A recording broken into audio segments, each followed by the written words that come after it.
आउज़ुबिल्लाहि बिस्मिल्लाहिर्रहमानिर्रहीम। हम जो है 10th मैथ एक्सरसाइज 1.1 के साथ हाजिर हुए हैं। तो पिछले प्रीवियस लेक्चर में हमने ये पढ़ा था कि इसका इंट्रोडक्शन में जिसमें हमने डिस्कस किया था क्वाड्रेटिक इक्वेशन, उसके साथ थोड़ा सा मैंने टच दिया था लीनियर इक्वेशन के बारे में, उसके मेथड के बारे में। फिर क्वाड्रेटिक इक्वेशन में उसमें अब हमारे पास 3 मेथड होते हैं, by factorisation, by completing square and by quadratic formula.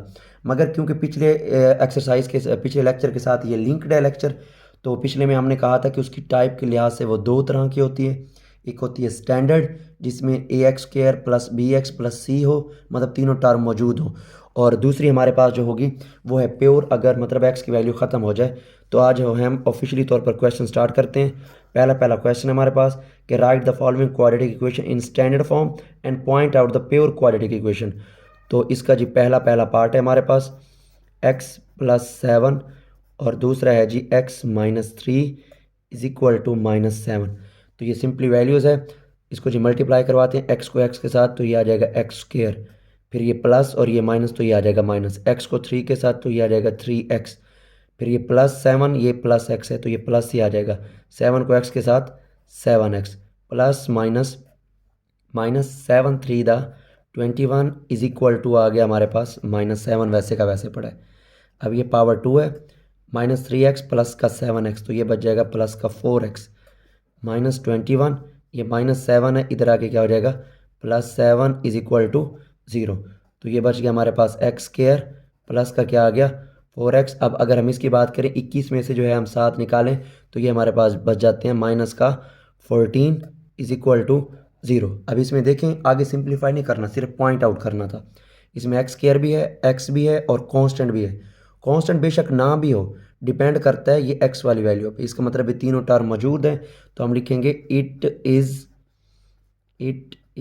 A standard quadratic equation. ये लिखना बहुत ज़रूरी है, क्योंकि उसने कहा है कि बताएं ये कौन सी टाइप है, तो हमने कहा ये स्टैंडर्ड है। तो ये हमारे पास था पार्ट नंबर 1। अब इसी तरीके से हमारे पास पार्ट नंबर इसका 2 है। पार्ट नंबर 2 में वो कह रहा है G x square plus 4/3 minus x over 7 is equal to 1। Equation ये इसलिए क्योंकि इक्वालिटी पाई जाती है इसमें। अब 2-3 तरीके से आप कर सकते हैं, एलसीएम के तरीके से भी कर सकते हैं, और दूसरा ये है कि उस एलसीएम को मल्टीप्लाई भी करवा सकते हैं। मगर 3 और 7 अगर हम एलसीएम लें तो ये आ जाता है जी 21। तो 3 वाला इस पर 7 टाइम, उस 7 को ऊपर वाली वैल्यू से मल्टीप्लाई करवाना है हमने। 7 वाला इस पर 3 टाइम, 3 को x के साथ, तो यह आ जाएगा 3x, और ये 1 राइट साइड वाली वैल्यू वैसी की वैसी।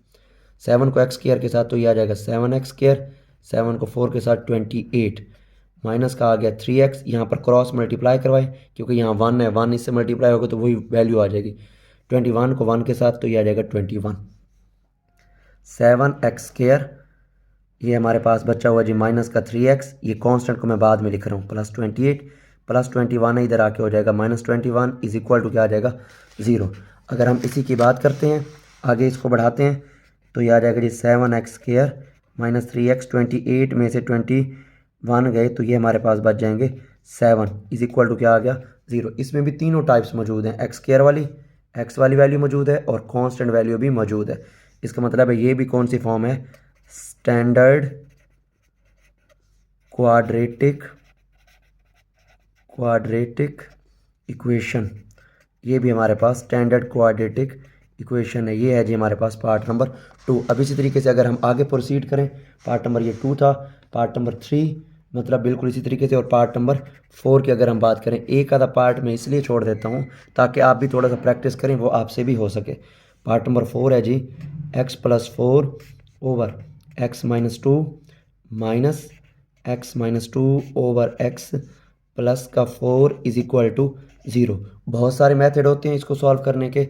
अगर हम कांस्टेंट को राइट साइड पे ले जाएं तो इसका एलसीएम लेना ज़्यादा आसान हो जाएगा, तो हम वही काम कर लेते हैं। x प्लस 4 नाम भी ले जाएं तब भी हो जाता है, minus x minus 2 over x, ये प्लस 4 है, इधर आके क्या हो जाएगा, मतलब ये ऊपर वाले क्वेश्चन की तरह से बन जाएगा, जैसे ये है हमारे पास, यहाँ 1 राइट साइड पे था। अब अगर हम इसी क्वेश्चन को आगे बढ़ाएं तो इस दफ़ा एलसीएम में ये दोनों आ जाएंगे, x माइनस 2 भी आ जाएगा और उसके साथ x भी आ जाएगा। इसके पास x माइनस टू है, इसके पास क्या नहीं है, x नहीं है। हमेशा एलसीएम में अपनी वैल्यू छोड़ के दूसरी की वैल्यू जो होती है उसको मल्टीप्लाई करवाता है। तो ये x को उठा लेगा, x मल्टीप्लाई होगा x प्लस 4 के साथ। इसके पास x है वो उसको नहीं उठाएगा, किसको उठाएगा, x माइनस टू, और उसकी अपनी वैल्यू भी x माइनस टू है। तो भाई एक्सपोनेंट ला दो एक जैसी वैल्यू हो तो पावर्स ऐड हो जाती हैं, इज इक्वल टू -4। अब इसको आगे जी हम मल्टीप्लाई करवाते हैं, x को x के साथ, x स्क्वायर, x को 4 के साथ 4x। इसका फार्मूला खोलते हैं, माइनस है तो पहले अंदर फार्मूला खोल दें, A square plus B square, minus है तो -2, ए की जगह पर x और b की जगह पर 2, और नीचे वाली जो टर्म है इनको भी मल्टीप्लाई, x को x के साथ तो x स्क्वायर, x को 2 के साथ तो ये आ जाएगा 2x, और राइट साइड पे हमारे पास क्या पड़ा हुआ है जी, 2। अब जी क्रॉस मल्टीप्लाई अगर हम करवाएं तो वही टर्म आ जाएगी, एक्स स्क्वायर प्लस 4x, इसको खोल दें, minus x square plus minus two का square 4, minus minus plus 2 to the 4x, और ये जो दोनों हैं ये इससे मल्टीप्लाई हो जाएंगे, एक्स स्क्वायर माइनस का क्या आ जाएगा 2x, ये इसके साथ क्या हो गए, मल्टीप्लाई हो गए। अच्छा जी, अभी इसी को ही हम आगे बढ़ाते हैं। तो ये हमारे पास जी ये वैल्यूज़ यहाँ से अगर हम बात करें, इनको काटने की बात करें तो ये प्लस एक्स स्क्वायर और ये माइनस एक्स स्क्वायर, 4x और 4x। तो ये नेक्स्ट जो हमारे पास टर्म है इसी के ऊपर मैं लिख देता हूँ ताकि आपको समझ भी हो कि ये वैल्यू चल रही है। 4 एंड 4 कितना हो जाएगा, 8x, और ये बचा हुआ है माइनस का 4, इसको मल्टीप्लाई करवाएं तो 2x square 2 to the 4x हो गया। अब यहाँ पर x स्क्वायर है तो बड़ी पावर यहाँ पर है और उसका कोफिशिएंट भी पॉजिटिव, इन सबको इधर लें, 2x स्क्वायर, ये आ गया जी माइनस का 4x। इसी तरीके से अगर हम बात करते हैं तो ये प्लस का 8x है, 4x और 4x, 8x से इधर आके हो जाएगा माइनस का 8x, ये -4 है, इधर आके क्या हो जाएगा +4 इज इक्वल टू क्या आ जाएगा इधर 0।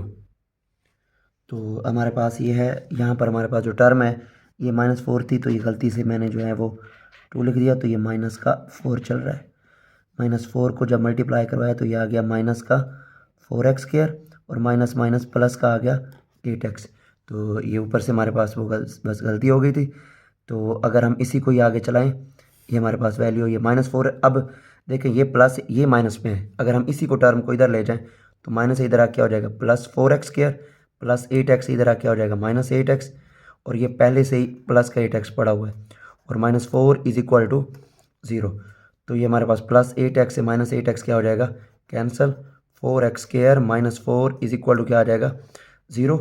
तो ये हमारे पास दोनों में से अगर 4 कॉमन लें या डिवाइड करवा दें, एक ही बात है, कॉमन लेंगे तो x square -1 is equal to क्या आ जाएगा 0। ये मल्टीप्लाई हो रहा है, डिवाइड होकर ख़त्म हो जाएगा, 0 हो जाएगा, x square -1 is equal to 0। अब अगर इसकी हम बात करें तो इसमें जो हमारे पास टर्म है वो हमारे पास वैल्यू जो है वो तीसरी टर्म है ही नहीं। तो इसका मतलब ये कौन सी फॉर्म है, तो ये है प्योर क्वाड्रेटिक इक्वेशन।